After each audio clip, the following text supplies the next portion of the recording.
So it's been said before that purpose-driven organizations evolve faster than profit-driven ones, and consumer data shows that customers view purpose-driven brands as being more caring, and as a result are more loyal to them. So to discuss this, we have here with us 4 panelists from a variety of backgrounds. Let me introduce them one by one. Deepa Vaidyanathan is Senior Communication Director at Procter & Gamble for Asia, Pacific, Middle East, and Africa. So Deepa has led numerous award-winning Force for Good campaigns for brands across the region with a focus on sustainability and shifting the gender narrative. We have Sami, Joost, Head of Communications and Public Affairs, Science and Sustainability at Bayer Middle East. Sami leads stakeholder engagement activities of the country group organization, and he provides counseling and leadership on communications and political engagement programs to support the company's imperatives in the region. We have Joe Lahham, Managing Director at TBWA RAAD. Joe has over 16 years of experience working on assignments in the MENA region and Europe, and he's been involved in launching 2 major telecoms operators, including Do and Viva, and as well as 3 startup offices. And we have Metin Chakraborty, Head of Marketing at Babyshop. Metin has a background in marketing retail, having previously worked with global brands such as Office Depot, Hamleys at Landmark Group, and he's part of the leadership team today at Babyshop, leading the global brand and marketing portfolio. So thank you for being here with us. To dive in directly, so the big question today, after 2020, is what is purpose for an organization? And how has 2020 changed this definition? So maybe you can all give me your thoughts on this. Let's get started maybe with Deepa, ladies first. Ladies first, yes. Good, and you did a good job with our surnames as well. So well done, Alex. Practice. So at P&G, the way we think about this is we talk a lot about being a force for good and a force for growth. And it tends to drive how we think. It tends to drive our the decisions that we make, and it really sets the tone for the organization. So across all spectrums, right? So if you're thinking about it, even not only from a brand building point of view, but from a supply chain point of view, from a finance point of view, being a force for good and a force for growth really drives how we think about what we need to do. And given especially in circumstances like this, it really does amplify what, as a company, we need to focus our efforts towards. Thank you. Sami, what about you? Thank you, Deepa, and thank you also, Alex, for the kind introduction, and thanks to the audience for joining us in today's conversations. We were talking about it just a couple of moments ago. It's great to be back in action, so glad to be here. Actually, when I was in the restroom here at the cinema, I was reading an interesting quote from the movie Spider-Man, right? So it basically goes, power comes with great responsibility, right? We all know that quote. So, as an organization, what is purpose for you? Purpose, is really the main driver for any organization. It defines who you are, it defines what you do, defines why you do it, and it defines also what legacy you want to leave behind. And you cannot look at purpose without, considering basically leveraging elements such as vision and trust. These are complementing purpose, right?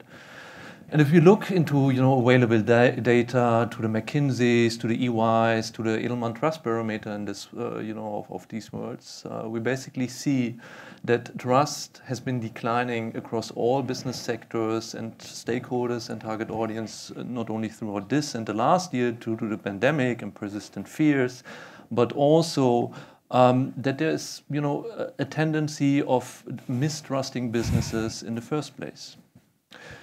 Now, I think, and you're probably familiar with that concept, the TED speaker and bestseller author Simon Sinek puts this in a quite nice rationale when he refers to the golden circle of communication, right?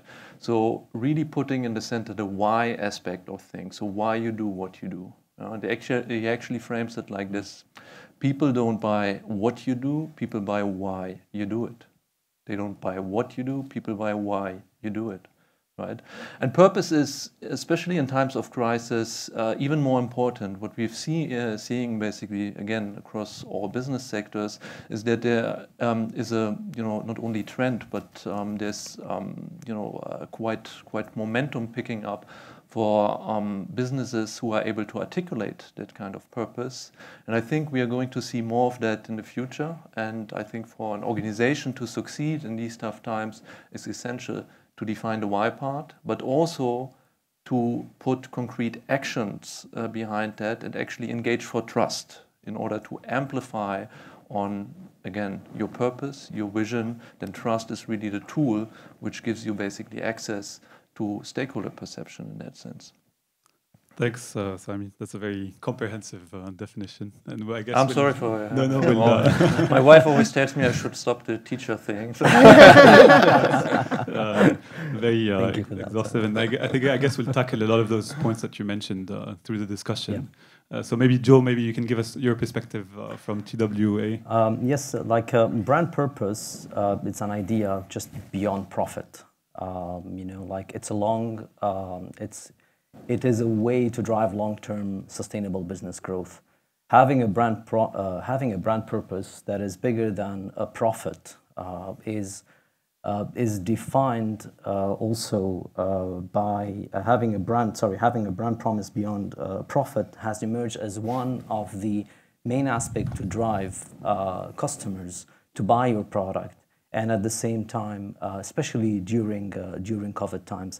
There are many ways that customers are engaging differently these days prior to the COVID-19 with brands. For example, they're beginning to see, and back to Simon Sinek, they're beginning to see or realizing why the brand exists. What is the value of that brand beyond just the functionality aspect of that brand? And also, if you look into examples like Patagonia and Tom's Shoes, that are really cited into very grounded brand purpose, genuine brand purpose that are grounded in social responsibility as well as ethical norms. And also Absolute Vodka in Slovakia, what they did is also having a bigger brand purpose can open up a lot of partnership. So what they did is they partnered with Spotify and Slovak musicians to really promote diversity in Slovakia. So the definition of brand purpose is bigger than a profit. It's bigger than what is the bottom line for the stakeholders, and it should be deeper rooted into what the brand really stands for and why it exists. Thank you. Those are good examples, I think, that illustrate well how purpose makes a difference. Metin, what's your perspective at Babyshop? Yeah. Firstly, thank you, and thanks and hello to audiences. Some familiar faces there as well. See, for us, I think, and it's not really about a brand, but I think it's more of a business's purpose, and it really goes back to having that, that guiding light that you need in a business as you move through tough times or good times. Essentially, what is it that a purpose does? It just binds together the different stakeholders around a business, whether it is your key shareholders, to your employees, to your suppliers, to your colleagues, and brings forward a beautiful articulation of why we're in the business. I think we've all spoken about Simon Sinek's golden circles, but I mean, to me, it's always been what are we chasing? What is it that beyond the vision? What is it that we are in this business for? It's like that that North Pole that's guiding you all the time. So it's an overarching concept, but it's not very complicated. It's very simple. It just brings the core that a business always had and presents it beautifully. So, and you see today that purpose can be the bedrock for any organization in terms of leading the culture internally, leading your employees. How do you see that? Yeah, sure. I think for sure. I think it's not just can be; it just needs to be. Especially with what we have seen with the pandemic, the amounts of ebbs and flows that different categories and different businesses have gone through. It is nothing but very organic of any business to adopt to something that binds them together. And when you look at all these different stakeholders working sometimes in silos, because your shareholder and for us retailers, our store colleagues may not be on the same page, right? Because you have layers of people and teams in between. But if you have something, and we have a classic case that I'm going to talk about later. We've just launched our purpose about 2-3 months back. We've been working on it for the last 2 years, but we waited for the right time. We've seen in the last 2-3 months the amount of engagement that we've gathered around purpose. I especially stand very proud, as one of the team members who was part of the team that launched it. So yes is my answer. And one of the things that we did again was another campaign where we talked about, from the point of view of a little girl, saying, I'm brave, right? I'm braver than you because of many different things. One is, we wax, right? That hurts. I mean, try waxing. But the other is also the fact that we have our period, right? And go through life all the time. We carry babies. And at the same time, we also play all the same roles that men do. And she really, and the kind of this communication kind of dimensionalized that, right? And it was really about empowering and enabling women and girls. And you are probably all familiar with our Like a Girl campaign, right? Where everybody said that like a girl was a bad thing, right? If you run like a girl, it means you're running badly, right? And we recognize that what happens is girls kind of lose their confidence around puberty. And when they lose their confidence around puberty is when they start believing that being a girl is bad. And so again, there's another piece of communication that we did to really kind of spark change and remove this gender bias. So it is deep-rooted into sort of the higher order goal that we have to be a force for good for each brand. And there are examples like this across Pampers, across Ariel, across any of our brands. So basically you have a brand that has this core purpose that Exactly. is then translated and adapted to the context. situation. Exactly. Exactly. I see. And Sami, what about how do you find your... Well, maybe depending on the product or depending on the market, how do you find... Well, first of all, I would like to take a step back and, and we discussed this outside a couple of moments ago, touch base a little bit on the elephant in the room. I think, within the industry of marketing comms, but also, could be also something which is regional, driven, at least to some extent. There's a mindset issue, which is very often short-term sales driven, and as opposed and versus being, strategic in a way of, thought process and really thinking about what you've just described, defining the brand's purpose, but defining also kind of the umbrella purpose and aligning this closely with each other on product level and on company level. And I think, we can share lots of examples what's happening within Bayer, what's happening within the industry, but you're probably, not going to remember all of these examples.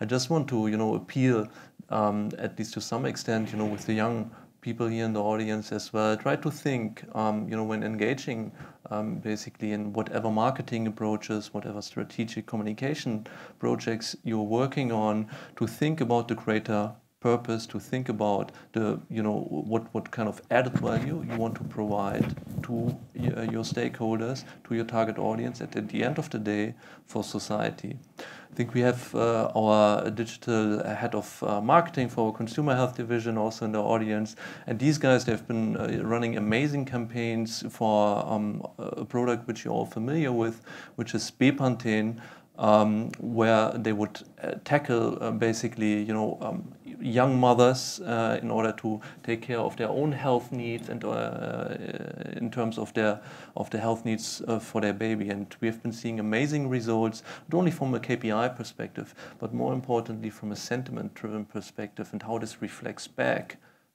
basically on the value proposition of your product brand, but also again on the umbrella brand of Bayer. So I think this is my 2 cents in terms of, and also a small appeal in terms of strategic thinking in that respect. Thanks for this. And Joe, do you also see that? How do you help you at TBWA brands find their sort of purpose and values? See, to better articulate, a bigger brand purpose, I wrote down, 6 different questions that would help marketeers, and they should ask themselves if their purpose-driven marketing is effective or it's well articulated. For example, the first one, what is the personal or social change your consumers are seeking? And, think about, brands such as Dove. Imagine how the brief landed and how they actually were thinking about that from an internal organization purpose. How does your brand DNA fit with this? Think about Nike and how they actually started there and how they're communicating this outside. What is the common purpose your brand shares with your consumers? Back to the example that, like a girl, that Deepa just tapped into. Fourth, what are the logistical or emotional pain points for your consumers? And fifth is like, what are the obstacles can your brand help them overcome? And six is, how can you show through your communication the positive action your brand is taking for the sake of common good? And again, these questions should always be on the table. I'm not saying on a yearly basis, but should always be on the table. In a very cycle manner, probably after every 2 years, 3 years, 4 years, just to relook and see, like, are we living up to the exact purpose? And I think this is a discussion that brands in the region should adopt and should put on the table and see, okay, what is the bigger value and why we exist? Back to the golden circle, why we exist, because people are not going to buy us for more and more, especially they're not going to buy us for what we actually have in terms of value or in terms of product. What we stand for is much more important. So brands should relook at their purpose and their value regularly, basically. They should regularly, especially in tough times. And we were discussing this outside, like in tough times, this is where functionality needs to go down and you need to stand for something. Like, during the pandemic and Corona, I think every one of us rushed to buy a certain product, and we did not buy products that probably did not have a bigger purpose or stood for something that we feel comfortable while using it. We rushed to buying products that we trust. We rushed buying products that have a bigger brand purpose. And this is the conversation moving forward. The new generation is looking for that. They're not looking for building their purchasing decision on functionality. It's like, what do you stand? And they're ready to change their brands to really connect to other brands that value their purpose and that value what they stand for and what they admire. Totally. Metin, what are your thoughts on finding the purpose and values? See, I mean, if you stick to the question on articulation, I mean, for me, is the mic okay? So I think for me on articulation, it's very important at the end of the day, who are you speaking to? And therefore, you have to make sure that this purpose is understood by everybody, right? And if I can rewind about 3 years back when we started the discussion with the new CEO coming in, and I was actually quite thrilled because, he was the first one and said, do we have a brand purpose? I said, no. He said, can we work on one? I said, okay. And then the conversations began because, ultimately this has to flow from the top. Either if you're a product guy, if you have started a product, what is the reason I've started the product from, right? While you look at, who's on the front end, are they meeting all those boxes that Joe validated? It's very important at the end. If you're in a business, you have to be within the periphery of where you are, whether it's the category, the products, people surrounding you, and finally the community that you're serving, right? You can't be trying to do a lot. So for us, when we tried to articulate it about 3 years back, and we did a series of, I would say, steps. There's a very simple process. You start from the top, you understand what is the business vision, people who started the business, what was their objective of starting the business, and then you try and identify what is it now, right? So we did a series of different, I would say, engagement with starting from senior leadership all the way down to store, our partners, and as well as all our I would say suppliers. I think one thing we learned. I think it was a great learning personally for me as well, that you have to understand at the base, is your customer and your employees going to resonate with it? That for me was first 2 points, right? And then I was laddering up to a few other things. And when we crafted the final purpose and we said, why does the Babyshop exist? We said that we exist because every child deserves the best start in life, right? And when we tried to then dissect and figure why, so for us, every child was very important. It's not the ones who are the haves, right? It's the haves and the have-nots. So you're talking to a different sort of a very wide audience. And you're giving them the best start in life through what we already do as a business. So that was also important for us to validate that, this is coming together. And then the manner in which we then built extensions around it so that it is even more sort of comprehensible to for us, our employees and our store colleagues was critical. For them, they need to understand, okay, how does this purpose ask me to change my behavior today or in my own respectful work? So I think all of that put together, I think the articulation for me has to be very, very simple, something that one understands. And I always tell this to teams and people who ask me about purpose. Don't be too pedantic about this. This is something that already existed in some of the big businesses globally. I think what a lot of experts now have done, they've just come and put it together in a beautiful sort of articulation. So it's about translating that purpose and that value in a clear message, basically, you'd say. And validate some of the points. I think Joe beautifully highlighted 6 or 7 points. You have to validate to see that, are these meeting some of my, what I do, who am I targeting, is the community getting sort of benefits from this or not? So. Okay. And how do you at P&G translate your purpose into a clear message generally? I mean, it's what we've talked about a bit before. It depends on, we keep 3 people in focus. We keep our consumers our number 1 priority and how we enable them. Second is our employees, to Mithun's point. We figure out what makes sense for our employees and what drives some of the work that we are doing. And then the communities in which we operate. And if you keep them in mind as your audience and who you want to impact, the strategy follows from there, right? What you also find is that there are common themes. And there are common themes that are contextual based on which geography you're in. It depends on what's the context, say, for example, sometimes where gender is concerned, and therefore, what are the themes that you can bring to life? The way we think about it is that, we are in consumers' homes. Our brands, P&G's brands, are in consumers' homes, right? They're in your bathrooms. They're on your kitchen shelves. And so, therefore, we feel like we have a role to play. And not only that, we're also on your TV screens, right? We're advertising. We're all advertisers here, right? We're advertising. We're on your TV screens. We're on your mobile phones. So we have a role to leverage our voice to spark change. Societal change sometimes. We also have a role to be bigger and broader than just the benefit that we provide, which is the functional conversation that Joe was talking about, right? Which is, how do you impact the entire consumer experience? What we're recognizing is that consumers, we need to develop experiences for the consumers, and they are no longer just limited to the functional benefit. It actually is limited, it actually extends to how you impact the communities around them. So if you keep this as sort of the rudder, it helps to stir you in the right direction, across our brands, across our corporate, and across our employees. Thanks. And Sami, I imagine you have a similar approach as at Bayer, right? In terms of translating your... Yeah, I mean, I'm echoing everything what Deepa is saying, but also Metin, I think you're at a very early stage of establishing, that purpose, not only with external stakeholders, but also with internal stakeholders.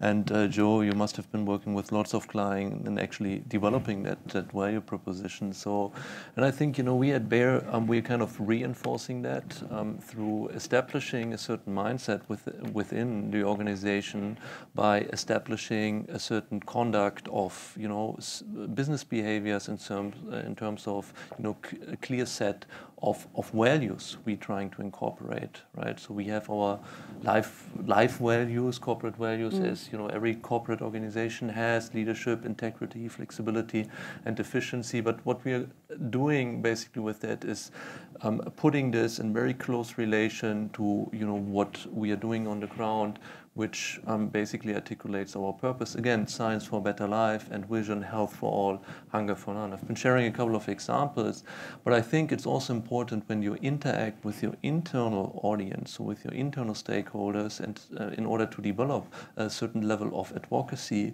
is that you showcase it in a non-promotional manner, but that you really outline basically the added value you provide for the communities you serve, be it from a social political perspective, be it from a socio-economic perspective, or simply when there are crises.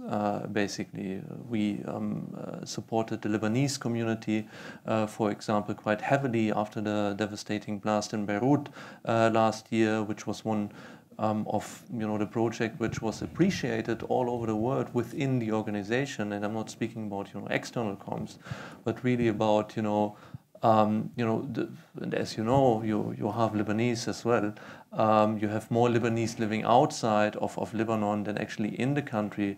And this translates also into our organizational structure. So we had a lot of Lebanese people actually sitting in Canada, in Germany and Switzerland, who kind of really appreciated what we have done to support the communities, and we are continuing to do so in close cooperation with the German Red Cross and with other NGOs.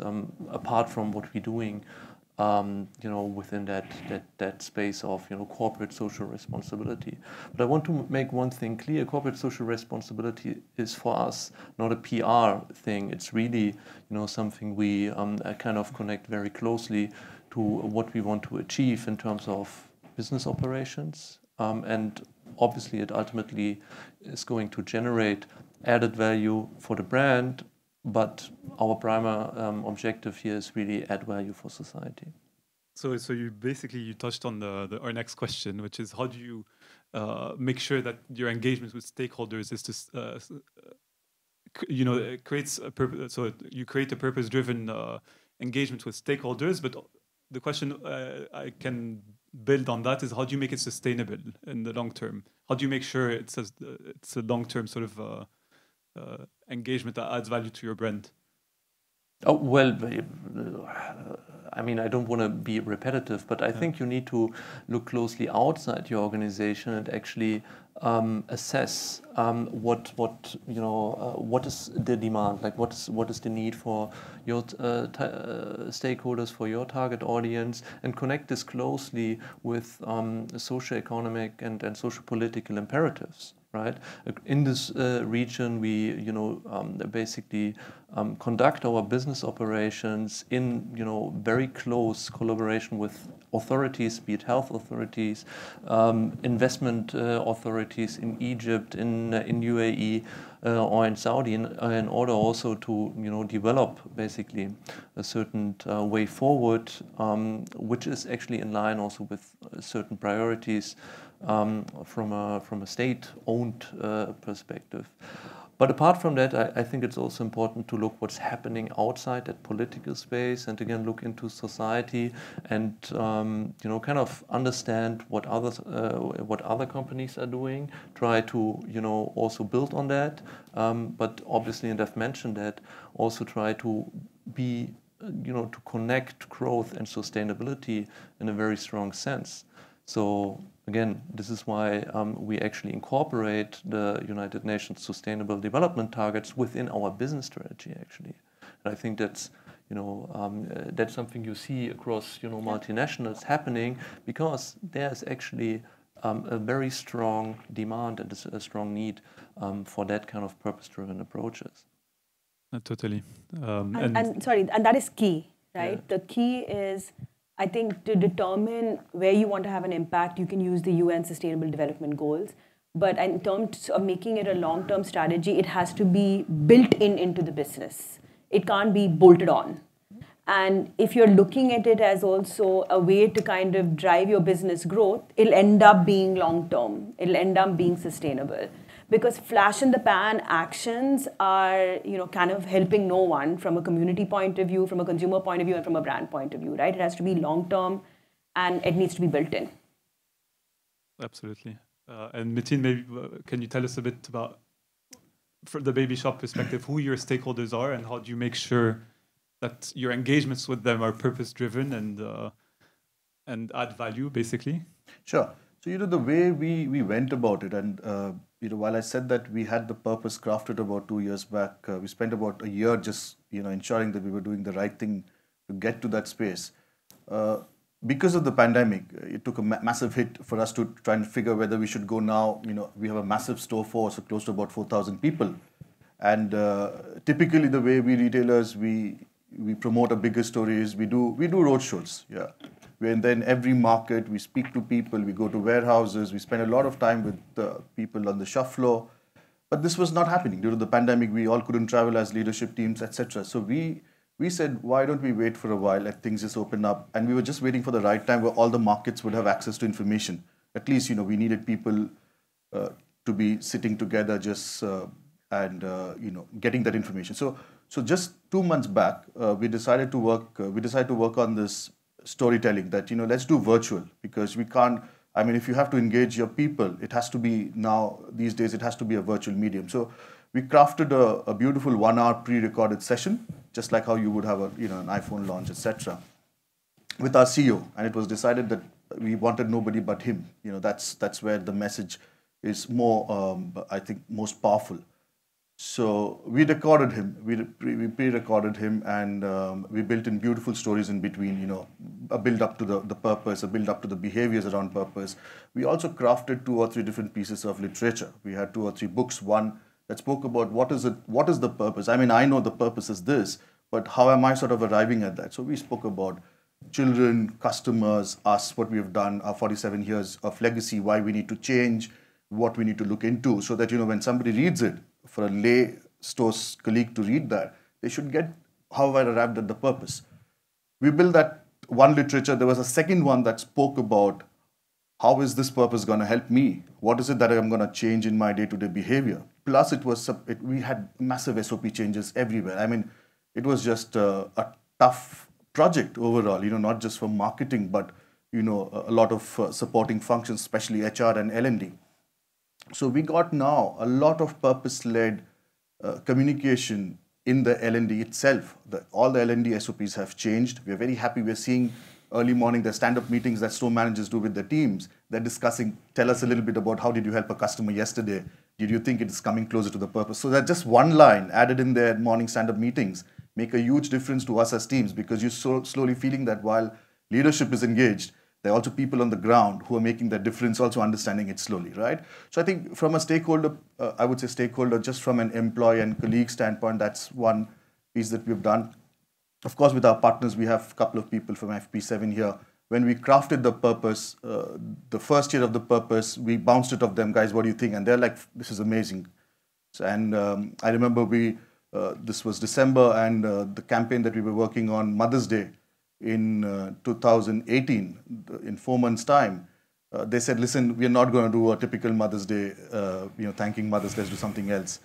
Guess what? We got insights from different societies here, and we worked on a campaign on Mother's Day where we're supporting them to spread the breast cancer awareness as a message. We worked with Uber, we worked with Aster clinics in this region, and we got mothers access to, for 7 days, free sort of scanning for each one of them. And so that's the shift that we immediately saw, even with partners that we are working on. And they continue to do some great work for us. And I think they sometimes remind us, guys, you're also purpose-led, don't forget. So I think it's this is a couple of things that we have done. I think with senior stakeholders, it's a process. It takes a bit of time. Also, as Landmark Group, we are a massive group. So a lot of them are getting engaged now, and I think we'll get there. So it's finding new ways to articulate a purpose internally and externally, basically, on a but the same basis. Purpose, but you engaging in different manners at different points in time. Right.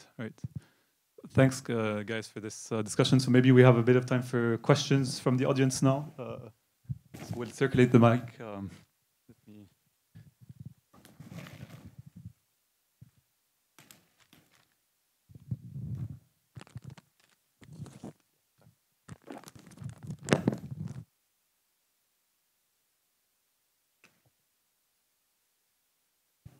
Needs to be sanitized. That's what it is. That's good. That's So the I new thing. have 2 questions. The first question is, so we've seen that during the pandemic, a lot of people went back to purchase of big brands. Like we've seen people stocking, I'm talking more of consumer goods, like they stock brands that they trust, and they came back to functionality and not really looking at emotions. We saw all big brands at 100 years grow up in sales, and we've seen this in P&G and Unilever and other companies. So why do you think purpose was important in pandemic, where it wasn't really, people weren't really listening to it, they have other things to think about, and they were only thing that works? And the other question is, all companies are doing purpose, yeah? So I don't know any brand now that exists that doesn't do purpose.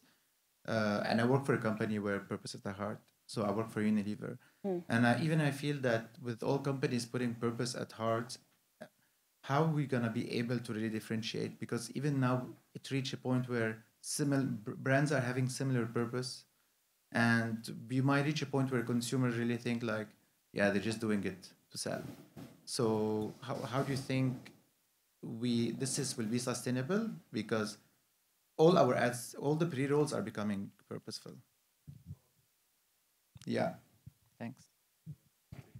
I can take it, yeah. Okay, so the first question was around trust, right? And that's what I meant, which is when we looked at the pandemic and when we looked at the crisis, we looked at it, the narrative slightly changed, right? And how we looked at what purpose is and what a force for good is actually was focused around serving, right? Some of the things that we talked about, I remember at that time, was we can't be selling. We need to be serving.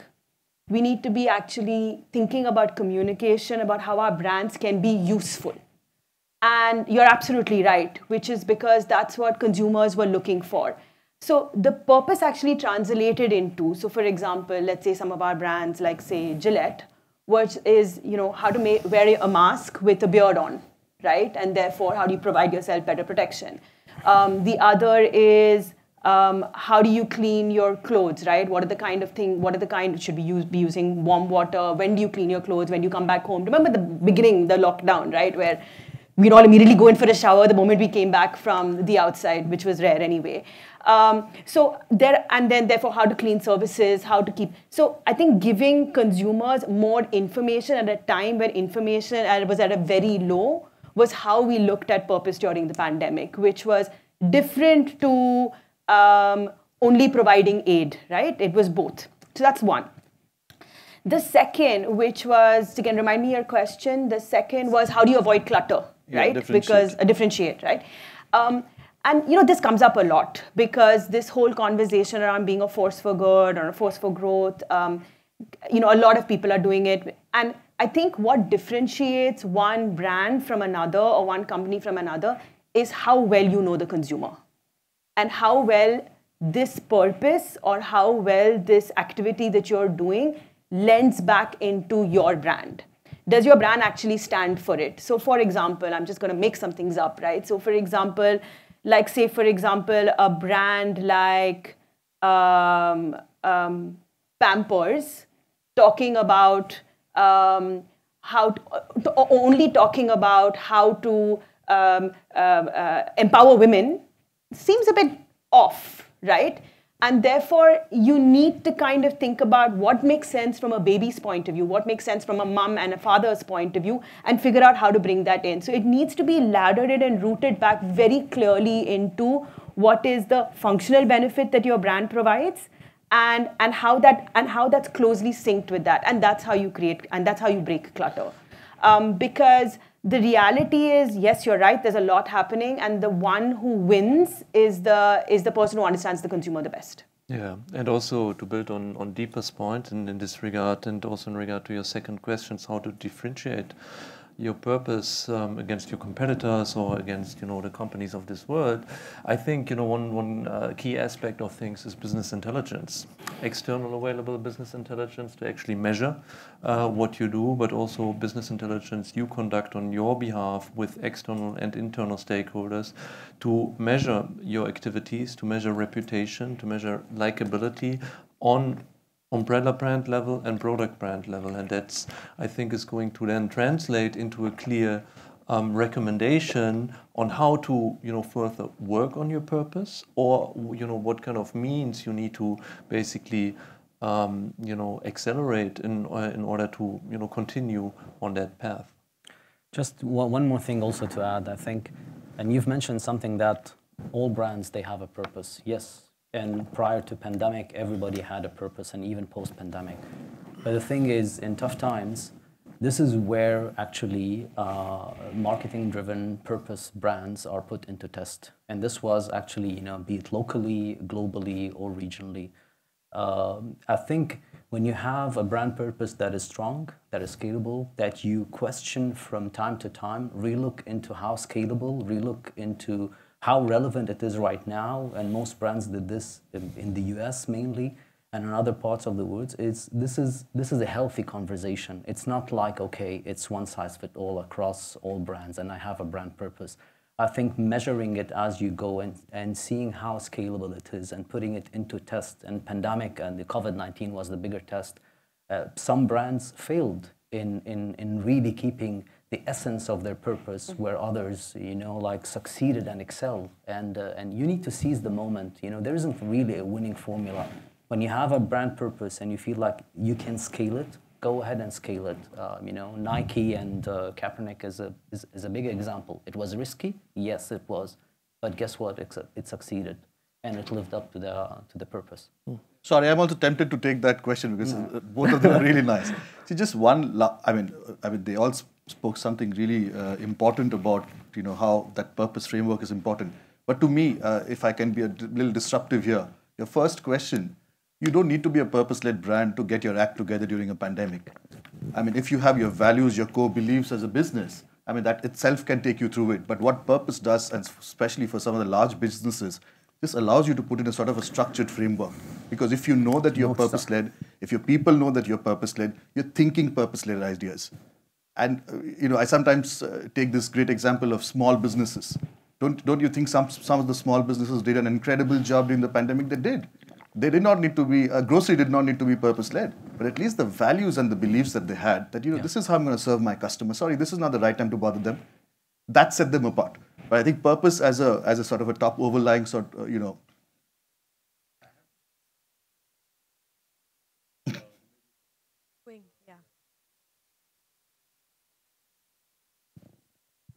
Go ahead.